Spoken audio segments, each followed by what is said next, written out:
Hello students, welcome everyone. Today we are going to learn the actual lesson 1.3, The Call of the Soil, A Scent of Rice, written by Venkateshwaran Iyer. Venkateshwaran Iyer, Venkat Iyer, born in 1966. Venkateshwaran Iyer is a science graduate and a certified project management professional. He last worked with IBM in Mumbai as a project manager for software implementation. After 17 years in the IT industry, he quit in 2004 to live on his organic farm in Pet village in Dahanu Taluka, Palghar district, Maharashtra. His book Moong over Microchips traces his transition from techie to farmer over a period of 15 to 17 years. He was not a career change but a lifestyle change I was looking for, he says about his decision to shift to the quieter environs of a village. He insisted on practicing organic farming from the outset. He was resolute in spite of numerous challenges which he faced. Today, not only does he deliver lectures on organic farming, but also has joined hands with organic farmers and NGOs working in the organic field to propagate organic farming to ensure that the land at least is not ravaged while they try to make a living out of agriculture.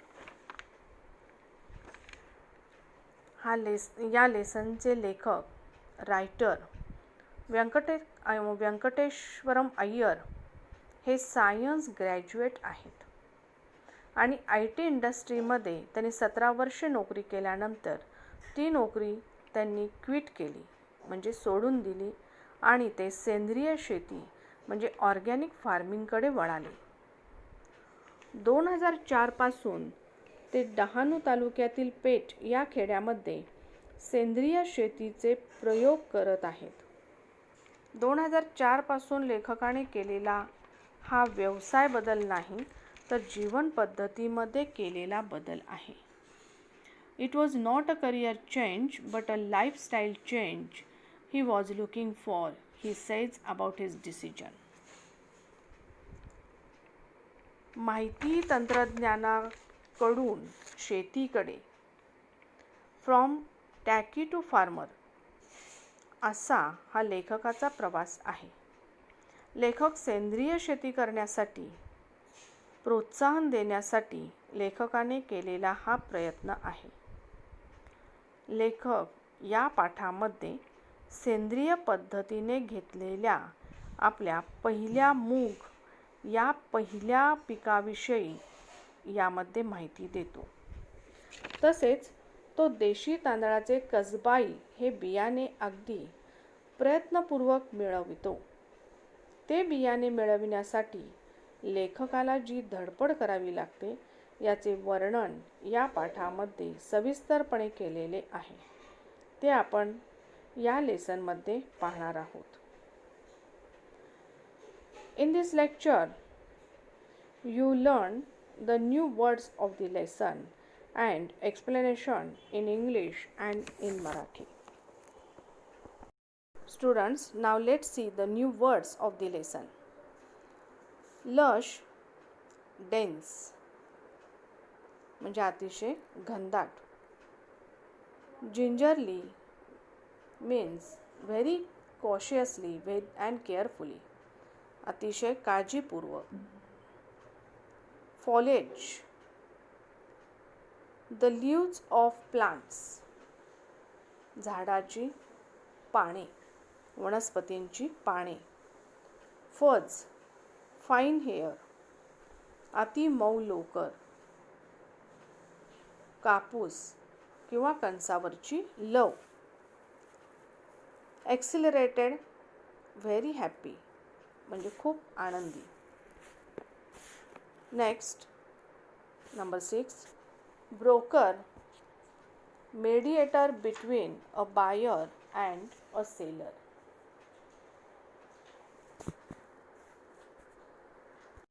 म्हणजे खरेदी विक्री करणारा मधला मध्यस्थ. ॲडजसंट, neighbouring, शेजारी. हॅरकिरी, a formal way of killing self by cutting one's stomach with a sword. शरण येण्याऐवजी स्वतःच्या पोटात तलवार खुपसून जीवनाचा अंत करण्याची जपानमधील पारंपरिक आत्मघातकी पद्धत. यालाच आपण आत्मघातकी किंवा स्वतःच्या पायावरती दगड मारणे असं म्हणतो. Powerful, impressive. अरोमा, फ्रॅग्रन्स म्हणजेच सुंदर सुवास. Enlightening, giving great knowledge and understanding. खूप नॉलेज असणे.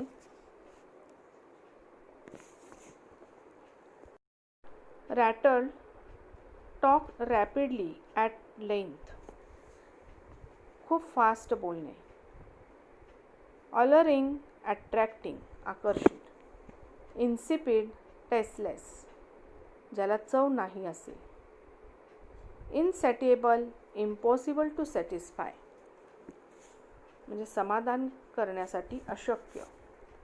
रूड, रिपेंटेड, रिग्रेटेड, पश्चाताप. प्रोपोगेट, टू स्प्रेड, म्हणजेच विस्तारणे. Reminiscing, remembering something in past.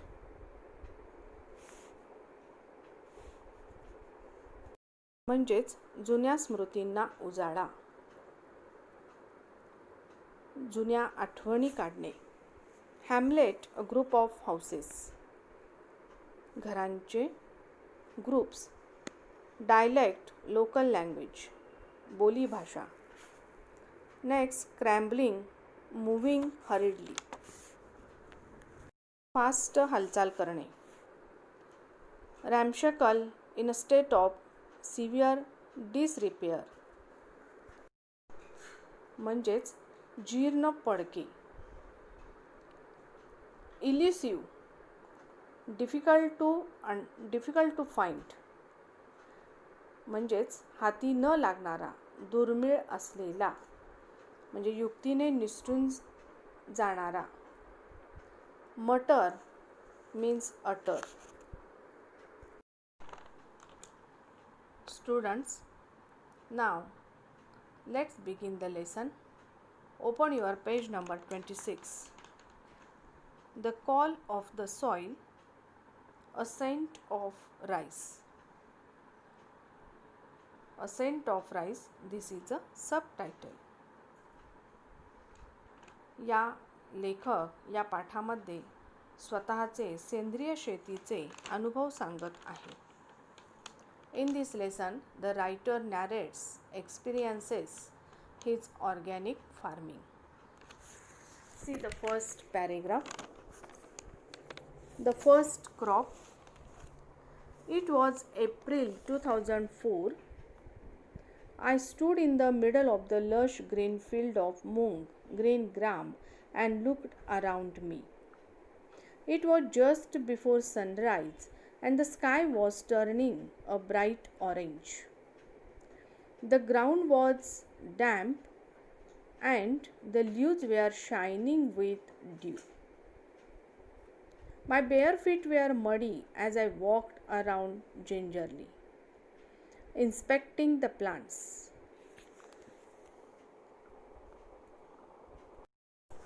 At the beginning of the lesson, the writer describes his experience of growing of his first crop. या पहिल्या एक्स्ट्रॅक्टमध्ये लेखकाने घेतलेल्या पहिल्या पिकाविषयी माहिती आहे. त्याचे वर्णन या पहिल्या पॅरेग्राफमध्ये लेखकाने केलेले आहे. इट वॉज एप्रिल 2004, म्हणजेच एप्रिल महिना होता 2004 सालचा. मुगाच्या भरघोस वाढलेल्या हिरव्यागार शेताच्या मधोमध लेखक उभा राहून सगळीकडे पाहत होता. The writer inspecting the lush green field of green gram and looked around. It was just before sunrise and the sky turning a bright orange. सूर्योदयापूर्वीची वेळ होती, पहाटेची वेळ होती आणि आकाश अतिशय सुंदर सोनेरी रंगांनी उजळून निघाले होते. जमीन थोडीशी ओलसर होती, डॅम्प म्हणजे मॉइस्ट होती. Very early in the morning the ground was moist and the leaves were shining with dew. जमीन ओलसर होती आणि पानांवर दवबिंदूंचे थेंब चमकत होते. ड्यू म्हणजे दवबिंदू.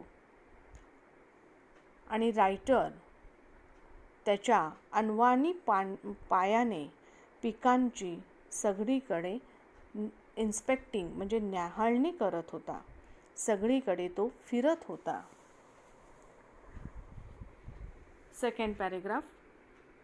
Around me were rows of chiku trees and below a dense foliage of moong. At that point, I could not have asked for anything more. The moong plants, not more than 2 feet tall, had green pods hanging out. The pods were not yet ripe and there was a light fuzz growing on them. There was still some time before the harvest. I felt exhilarated. The writer felt very happy. The writer felt exhilarated. There was rows of chiku trees and below a dense foliage of moong. At that time he could not have asked for anything more. तर या पॅसेजमध्ये कवी म्हणतो, सगळीकडे म्हणजे ज्या ठिकाणी writer उभा होता त्याच्या सभोवती सगळीकडे चिक्कूच्या झाडांची रांग होती. सगळीकडे चिक्कूची झाडे होती आणि त्या चिक्कूच्या झाडाखाली अतिशय सुंदर मुगाच्या पिकांची भरगच्च हिरवा असा पर्णसंभार होता. म्हणजे सगळीकडे अतिशय सुंदर मुगाचे हिरवेगार पीक पसरलेले होते. त्याच वेळेस लेखकाला हे पाहून आता काहीही नको होते. 2 फुटांपेक्षा कमी उंचीच्या मुगाच्या पिकांवर अतिशय सुंदर हिरव्या रंगाच्या शेंगा लटकत होत्या. शेंगा अजून पिकल्या नव्हत्या आणि त्याच्यावर हलकीशी लव उगवली होती आणि कापणीला अजून बराचसा वेळ होता. आणि हे सर्व पाहून लेखक खूप खुशीमध्ये होता. Next paragraph. I stood watching the sunrise above the towering trees across the fence and slowly made my way back to the house. A white structure in the middle of this greenery. I could not believe that I was the owner of this land and that I was looking at my first crop as a farmer.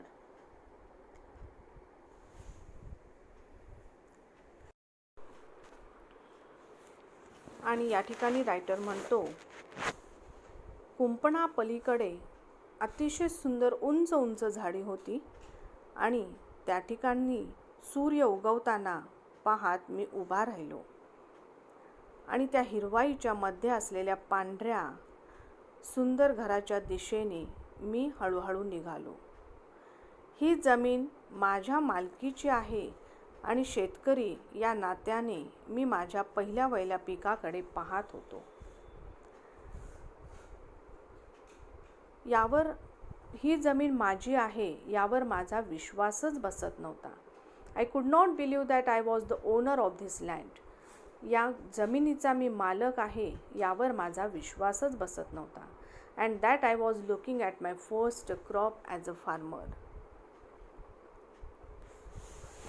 आणि मी एक शेतकरी आहे या नात्याने मी कधी त्याच्याकडे पाहत नव्हतो.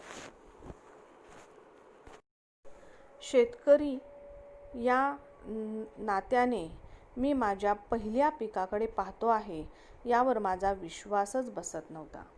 After I had paid the advance money for the land, I thought I would have some time to get familiar with farming.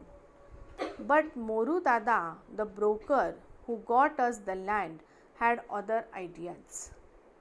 He was keen that we plant moong at once. I was not prepared for this.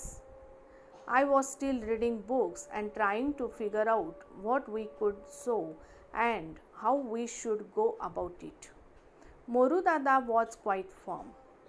He said the season was right for sowing moong and the best seeds were available in Surat in the adjacent state of Gujarat. बघा, जमिनीसाठी आगाऊ रक्कम चुकती केल्यानंतर, म्हणजे जमिनीसाठी आधीच काही रक्कम चुकती केल्यानंतर दिल्यानंतर शेतीबद्दल माहिती करून घ्यायला मला थोडा वेळ लागेल असे मला वाटले होते, असं या ठिकाणी लेखक म्हणतो. लेखकाला वाटतं की आता आपण जमीन विकत घेतली आणि शेतीबद्दल माहिती करून घ्यायला आपल्याला काही वेळ जाईल असं लेखकाला वाटले.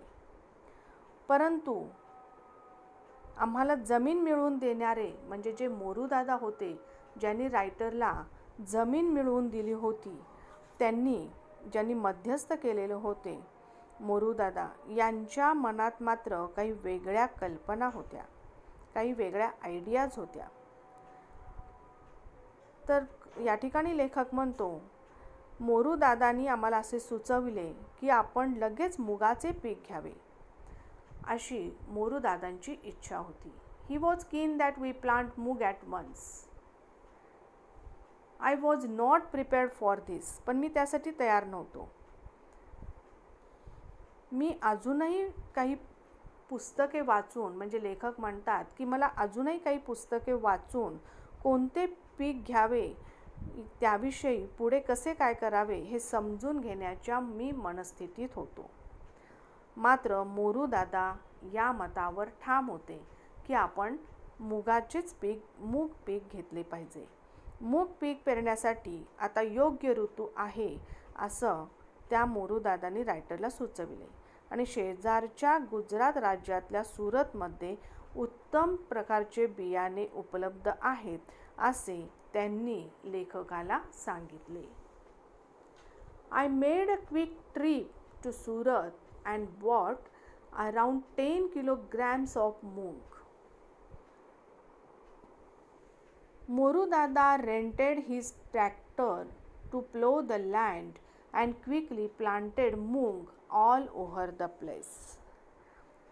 तर रायटर म्हणतात, मी लगेच सुरतला जाण्याची तयारी केली. I made a quick trip. मी लगेचच सुरतला जाऊन 10 किलो मूग खरेदी करून आणले. मोरू दादाने शेत नांगरण्यासाठी त्यांचा ट्रॅक्टर हा भाड्याने दिला, रेंटेड म्हणजे भाड्याने दिला, आणि लगेचच पूर्ण शेतामध्ये मुगाचे पीक लावण्यात आले, म्हणजेच पूर्ण शेतामध्ये मूग पेरले. A few days later, we were overjoyed to see the tiny green leaves. I had never seen moong growing before and was thrilled at the sight. It was the same thrill I had felt as a young boy when I saw the first of the hibiscus I had planted bloom at the railway quarters in Ville Parle in Mumbai. I was grateful to have taken Moru's advice. तर या ठिकाणी या पॅसेजमध्ये लेखक म्हणतात, काही दिवसानंतर त्या ठिकाणी छोटी छोटी सुंदर कोवळी हिरवी पालवी फुटलेली पाहून आम्हाला फार आनंद झाला. लेखकाने याआधी मूग उगवताना कधीही पाहिले नव्हते. त्यामुळे ते दृश्य पाहून लेखकाला खूपच आनंद झाला. तो खूप रोमांचित झाला. लहानपणी मुंबईत विलेपार्ल्याला रेल्वे क्वार्टरमध्ये राहताना रायटरनी लेखकाने लावलेले जास्वंदीचे रोप उमलताना पाहून लेखक म्हणतात, जेव्हा मी विलेपार्ल्याला मुंबईमध्ये राहत होतो रेल्वे क्वार्टर्समध्ये, त्यावेळेस जास्वंदीचे रोप उमलताना मी जेव्हा पाहिले त्यावेळेस मी खूप आनंदित झालो होतो. त्याची मला या ठिकाणी आठवण झाली आणि मोरूदादाचा सल्ला मी ऐकला, याचा मला खूप अभिमान वाटत होता. मी त्याचा खूप आभारी होतो. Next paragraph. The next thing Moru Dada wanted to do was spray some pesticides on the plants. He claimed that it would give a higher yield. This was something we did not want to do. We were clear that we would not use any chemicals and tried to explain it to him. He reacted as if we had suggested harakiri. It took a lot of convincing to ensure that Moru Dada and his friends did not use any chemicals on the farm. They refused to understand how crops could grow without sprays.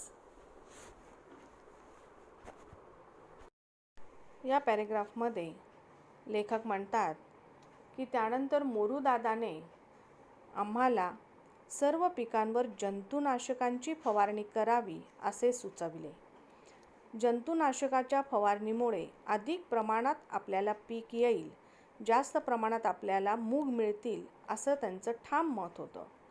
पण असे काही करण्याची लेखकाची इच्छा नव्हती. कुठल्याही प्रकारचे रसायने वापरायची नाहीत असं लेखकाचे स्पष्ट मत होते आणि ते मोरू दादाला समजावण्याचा खूप प्रयत्न करत होते. मात्र मोरू दादा काही ऐकत नव्हते. ते म्हणत असत की तुम्ही जणू काही हराकिरी करीत आहात, म्हणजे स्वतःच्या पायावरच दगड मारून घेत आहात. जर तुम्ही जंतुनाशकांची फवारणी केली तर तुम्हाला जास्त पीक येईल, परंतु तुम्ही स्वतःच्या पायावरच दगड मारून घेत आहात, हराकिरी करत आहात, असं त्यांचं मोरूदादाचं मत होतं. पण मोरूदादा आणि त्यांच्या मित्रांनी शेतावर रासायनिक औषधे वापरू नयेत हे त्यांना पटवण्यासाठी लेखक म्हणतात की मला खूप धडपड करावी लागली. या फवारणीशिवाय सुद्धा पिके वाढू शकतात हे मानायला मोरूदादा अजिबात तयार नव्हते. Next paragraph. Contrary to what everyone had told us, nature did her job and she needed no bribes to get the work done. Soon it was harvest time and we managed a respectable 300 kilograms and a full lot of moong, and with it a lot of confidence. Now I was certain the land was fertile and that it was possible to grow crops without chemicals. It was a major moral booster. तर लेखक म्हणतात की सर्वांनी आम्हाला जंतुनाशक औषधाची फवारणी करावी असे सांगितले, परंतु अगदी याच्या उलट, contrary to what everyone had told us, nature did her job. She needed no bribes to get the work done. पण निसर्ग देवतेने मात्र कोणत्याही आमिषाशिवाय आपले काम चोख पार पडले. नेचर डिड हर जॉब, परंतु निसर्ग देवतेने त्याचे काम चोखपणे केले. आणि लवकरच कापणीची वेळ आली आणि 300 किलो इतके खूप चांगले मुगाचे उत्पन्न आम्हाला मिळाले आणि त्यातून मला खूप प्रचंड आत्मविश्वास मिळाला. आमची जमीन सुपीक आहे आणि रासायनिक औषधांशिवाय पीक काढता येऊ शकते याची लेखकाला खात्री पटली आणि त्याचं मनोबल वाढवण्यासाठी ही फार मोठी गोष्ट या ठिकाणी ठरली. इतक्या मोठ्या प्रमाणात मुगाचे पीक आल्यामुळे लेखकाचा आत्मविश्वास खूप मोठ्या प्रमाणात वाढला. Okay students, I conclude my lecture here. The remaining part of the lesson we will see in the next video. Okay, thank you.